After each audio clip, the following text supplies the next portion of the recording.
జగన్ అనే నేను శాసనం ద్వారా నిర్మితమైన భారత రాజ్యాంగం పట్ల నిజమైన విశ్వాసం, విధేయత చూపుతానని, భారతదేశ సార్వభౌమాధికారం, సమగ్రతను కాపాడతానని, నా కర్తవ్యాలను శ్రద్ధతో, అంతఃకరణ శుద్ధితో నిర్వహిస్తానని, భయం కాని, పక్షపాతం కాని, రాగద్వేషాలు కాని లేకుండా రాజ్యాంగాన్ని, శాసనాలను అనుసరించి ప్రజలందరికీ న్యాయం చేకూరుస్తానని దైవసాక్షిగా ప్రమాణం చేస్తున్నాను.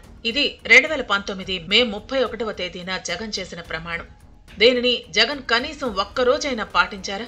పదవి నాటి నుంచి ప్రమాణాలు అమలవుతున్నాయా? పక్షపాతం, రాగద్వేషాలు లేకుండా పాలన సాగించారా? రాజ్యాంగాన్ని అనుసరించారా? ప్రజలందరికీ న్యాయం చేశారా అంటే లేదు లేదు అనే సమాధానమే వస్తుంది. ఇంకా చెప్పాలంటే ప్రజాస్వామ్య చరిత్రలోనే లేని బరితెగింపు కనిపించింది. ప్రభుత్వం ఏదైనా శాసనాలను అనుసరించి పాలన సాగించాల్సిందే. అప్పటిదాకా ఉన్న పద్ధతులను మార్చాలనుకుంటే ఆ మేరకు శాసనాలను సవరించాలి. కానీ జగన్ సర్కారుకు ఇవేవీ పట్టలేదు. తాను చెప్పిందే శాసనం అన్నట్లుగా వ్యవహరించారు. ఇలా చట్టానికి వ్యతిరేకంగా తీసుకున్న నిర్ణయాలన్నిటికీ న్యాయస్థానాల్లో చుక్కెదురైంది. అడ్డగోలుగా నిర్ణయాలు తీసుకుని వాటిని అమలు చేయలేక విపక్షాలను, మీడియాను ఆడిపోసుకోవటం రివాజ్గా మారింది. అధికారంలోకి వచ్చి రాగానే విద్యుత్ కొనుగోలు ఒప్పందాలను రద్దు చేశారు. ఇది అంతర్జాతీయంగా కూడా వివాదాస్పదమైంది. దేశ ప్రతిష్టకు మచ్చ తెచ్చారు. ఇక నిమ్మగడ్డ రమేష్ అంటే గిట్టకపోవడంతో రాత్రికి రాత్రి ఎస్ఈసీ పదవీ కాలాన్ని కుదించేశారు. దీనిపై సుప్రీంకోర్టు దాకా వెళ్లి మరీ చివాట్లు తిన్నారు.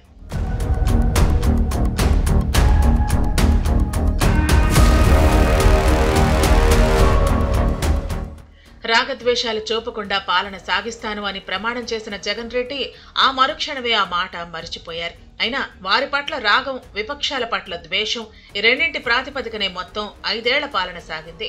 సోషల్ మీడియాలో సర్కారును ప్రశ్నిస్తూ పోస్టులు పెట్టిన వారిని వెతికి మరీ అరెస్టు చేశారు.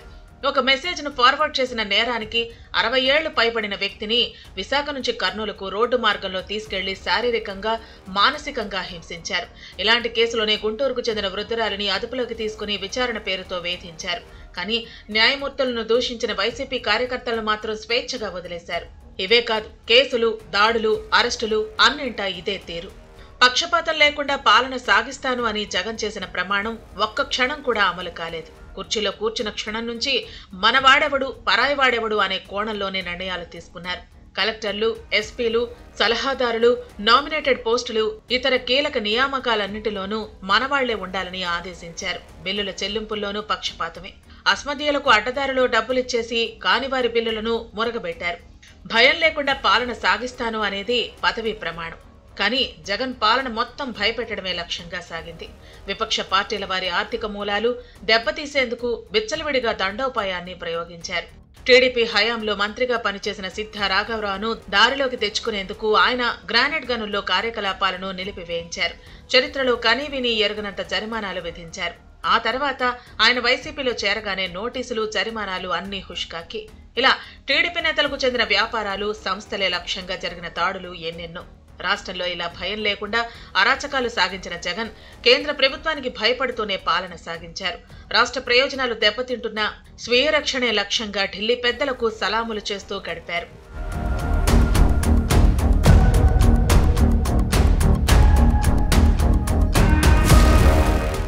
అంతఃకరణ శుద్ధితో కర్తవ్య నిర్వహణ అనేది జగన్ విషయంలో పెద్ద జోక్గానే చెప్పుకోవాలి. జగన్ అంతరంగమంతా పగ, ప్రతీకారాలతోనే నిండిపోయినప్పుడు శుద్ధికి చోటెక్కడ ఉంటుంది? కుర్చీలో కూర్చున్న క్షణం నుంచే ఆయన మనసు పగ అని రగిలిపోయింది. అప్పుడెప్పుడో జరిగిన కృష్ణా పుష్కరాల పనుల్లో అక్రమాలు జరిగాయంటూ విజిలెన్స్ విచారణకు ఆదేశించారు. గోదావరి పుష్కరాల పనులపైన ఆరోపణలు చేశారు. కేవలం ఒక ఎజెండాతో అమరావతిని అటకెక్కించారు. రాజధాని భూముల్లో ఇన్సైడర్ ట్రేడింగ్ అన్నారు. నైపుణ్యాభివృద్ధిని స్కామ్ అన్నారు. మద్యం విధానంపైన కేసు పెట్టారు. కొల్లు రవీంద్ర, అచ్చెన్నాయుడుతో మొదలుకుని చంద్రబాబు దాకా అనేక మంది టీడీపీ నేతలను అరెస్టు చేయించారు. రాజ్యాంగం పట్ల విశ్వాసం, విధేయత చూపడం అంటే పాలనలో నైతిక విలువలు పాటించడమని అర్థం. ముఖ్యమంత్రిగా జగన్ అన్ని విలువలను వదిలేశారు.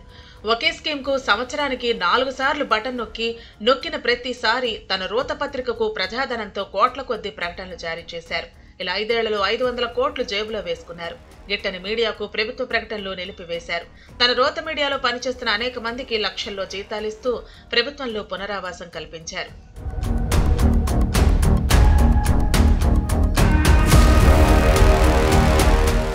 రాజ్యాంగాన్ని, శాసనాలను అనుసరించి ప్రజలందరికీ న్యాయం చేకూరుస్తాను. ఇది ప్రమాణంలో మరో ముఖ్యమైన విషయం. ఈ ప్రభుత్వం నిజంగానే ప్రజలందరికీ న్యాయం చేస్తోందా? ఈ ప్రశ్నకు రాజధాని రైతులను అడిగితే సమాధానం చెప్తారు. ఎప్పుడు ఎక్కడా లేని విధంగా ఒక్క రూపాయి తీసుకోకుండా రాజధాని కోసం వీరు భూములిచ్చారు. ఇక్కడ అమరావతి పేరిట ఒక సరికొత్త నగరం నిర్మిస్తున్నాం, మీ వాటాగా వచ్చిన ఫ్లాట్ల ధర పెరుగుతుంది అని గత ప్రభుత్వం ఇచ్చిన హామీ మేరకే భూములు ఇచ్చారు. కొత్త ప్రభుత్వం వచ్చి అమరావతికి చరమగీతం పలికింది. మరి భూములిచ్చిన రైతుల పరిస్థితి ఏంటి? వారికి న్యాయం ఎలా చేస్తాం? ఇవేవీ చెప్పలేదు. మరి రాజధాని రైతులు ప్రజల్లో భాగం కారా? వారికి ఎలా న్యాయం చేస్తామో చెప్పకుండా మూడు ముక్కలాట ఎందుకు మొదలు పెట్టినట్లు జగన్ రెడ్డికే తెలియాలి. జగన్ అధికారంలోకి వచ్చిన 5 ఏళ్లలో పూర్తి చేసిన ఏకైక ప్రాజెక్టు విశాఖలో రిషికొండకు గుండు కొట్టి అక్కడ జనం ధనంతో విలాసవంతమైన ప్యాలెస్ కట్టించుకోవటం. అన్ని రకాల చట్టాలను ఉల్లంఘించి టూరిజం ప్రాజెక్టు ముసుగులో ప్యాలెస్లు నిర్మించారు. దీనికోసం 500 కోట్లు ఖర్చు పెట్టారు. మార్పుతో కూడిన అభివృద్ధి సాధించాలి అంటే పౌరులు యుద్ధాలు, త్యాగాలు చేయాల్సిన అవసరం లేదు. చేయాల్సిందల్లా కేవలం పోలింగ్ రోజు మీకున్న ఓటు హక్కును సద్వినియోగం చేసుకోవటమే మీ కర్తవ్యం. నెరవేర్చాల్సిన రోజున బాధ్యతారాహిత్యంగా వ్యవహరిస్తే సమాజమే కాదు, దేశం కూడా మూల్యం చెల్లించుకోక తప్పదు. మంచి నాయకుడిని ఎన్నుకుంటేనే భవిత, లేదంటే అంధకారం.